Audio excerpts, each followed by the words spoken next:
Akashvani Imphal Rk.Gorani na pau pazari.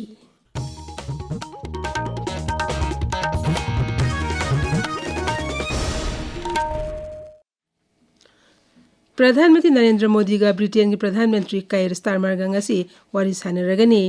लेबाक अनी की ओइना कानागदबा फ्री ट्रेड एग्रीमेंट FTA अमसु सही तौनगनी पाक सन हिरम कयादा वारी सानगदौरिबा अदुदा लेबाक अनीना पुन्ना थबक तौमिनबी खोंजेल नौना हेना यांगसिन हनबदा मेंग थमलबा या हेना थाजनरी यूनाइटेड किंगडम सरकारना प्रेस अथोपा सिरोल अमदा हाई प्रधानमंत्री स्टारमरना नौना पाउंड बिलियन तरुक लोम थादबा अमसुंग भारत लोमदा लेबाक्तगे पोथोक योनबबु तरामन ओकनी मदुना UK दा पांखोक चाथोरलेबा भारत की फार्म सिंगदर ब्रिटेन की ओइना थबक लिसिंग अनीगा चनी हेना पीबा अमसुंग ब्रिटेन की कंपनी सिंग भारत अनौला लोन इति तौनबगी खुदोंचाब फंगहनगनी थौरांग असिना ग्रोथ यामना लैबा aerospace technology advance manufacturing engineer technician अमसुंग सप्लाई चेन दा थबक तौरिबा सिंगबु UK की मफम सिनबा थुंगबदा थबक फंगहनगनी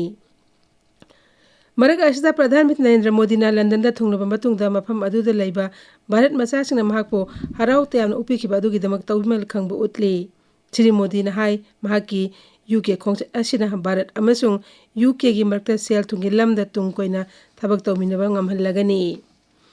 विरोधीना तोंगान तोंगान वाफमसिना चरांगनबदिगे लोक सभा की मिफम गसि नुंथिल पुंग अनि फाव यैथोखरे अयु पुंग 13 दा सभा की मिफम हेक हौबगा अध्यक्ष ओम बिरलाना वहंग पाखुंगी थबक लौखटकी अदुबो विरोधी मेंबरसिंगना बिहार के स्पेशल इंटेंसिव रिविजन अमसुंग अते वाफमसे खननबा दाबी तौदुना स्लोगन लाउना सभा मयार चंगसिलखी श्री बिरलाना विरोधीदा वहंग पाखुंगी थबक चथानबा अपील तौखी अमसुंग मखोई थवंग अदु सभा के चनलोन नत्ते हाइखी सभा दा अपन पीबा अमसुंग सभा मनुंगदा प्लेकार्ड पाइबी थवंग अदुदा मांगना नुंगनांगबा फुंगदोखी श्री बिरलाना मेंबर सिंगदु मसा मसागी मफमदा हंजिन्नबा अमसुंग सभागी मिफम चथबा यानबा तक्सिनखी वहंग पाखुंगी मतम लोरिबा तुंगदा रूल्स की मतुंग इना मखोइना पामु वाफम सिंग थांगतुना वांगांगबा याहनगनी हाइखी अदुमैनमक विरोधी मेंबर सिंगना माकी अपील अदु थौसादना चरांगदुना लैबदेगी अध्यक्षना सभागी मिफम नुंथिल पुंग अनि फावबा यैथोखी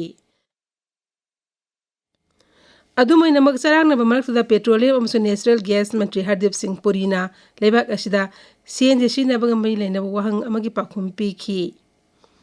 पेट्रोलियम अमसुंग नेचुरल गैस मंत्री हरदीप सिंह पुरीना हाइरी लेबाक असि अयाम मफम क्लीन एनर्जीना कवर तौबा ngamgadore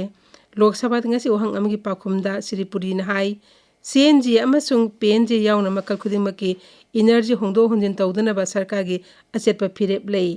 मांगना हाई PNG कनेक्शन असी इंग कुमजा लिसिंग 13 दा लाख कुनमंगा ओइरंबदो हौजी कोटी अमा मखाइदे हेनगतले LPG सिलिंडर गैस कनेक्शन चु इंग कुमजा लिसिंग 13 दा कोटी 13 लेरंबा दुदगी कोटी 13 दे हेनगतले मंत्री ना हाई बायोगैस की लमदसु लैबाक असी सिंथानिंगाई ओइना खुमांग साउसिल्ले इन्फॉर्मेशन अमसु ब्रॉडकास्टिंग मंत्रालय ना हाइरी भारता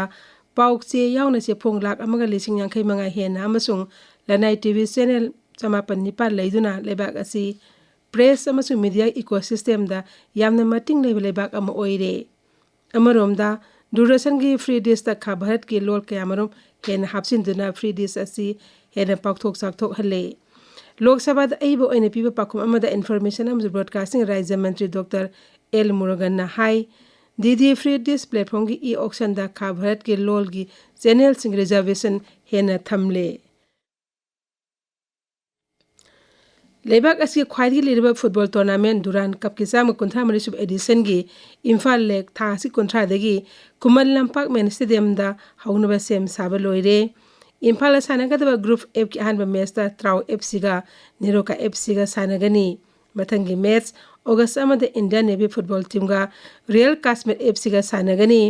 ग्रुप असी अतोपा मैच सिंग अगस्त 9 दा त्राउ FC गा रियल काश्मीर गा अगस्त 13 तना इंडियन नेवी फुटबॉल टीम गा नेरोका FC गा अगस्त 13 दा नेरोका FC गा रियल काश्मीर गा अमसुंग अरोइबा मैच अगस्त 12 दा त्राउ FC गा इंडियन नेवी फुटबॉल टीम गा सानगनी दुरान कप के जमशेदपुर लेक की ओइना ग्रुप सिदा ngasi जमशेदपुर FC गा त्रिभुवन FC गा GRDT Tata sports complex Jamshedpur दा सानगनी मैच से नुंगथिल पुंग 5 मखाइदा होगनी पाउ लोइजरी